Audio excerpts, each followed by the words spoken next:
doing DIY stickers. You're going to need markers, tape, wax papers, scissors, and a printout of some cute pictures or something that you can draw yourself.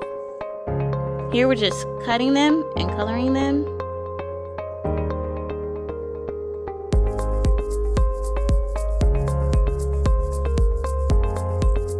Alright, so you're going to put your tape sticky side down on the wax paper. You're going to put your little pieces of paper right on top. And then you're going to add another piece of tape, sticky side down as well. And make sure you press down and get those air bubbles.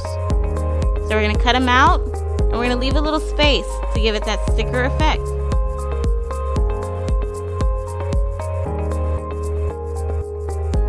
Boom, there you have it, guys. DIY stickers. Thank you for watching.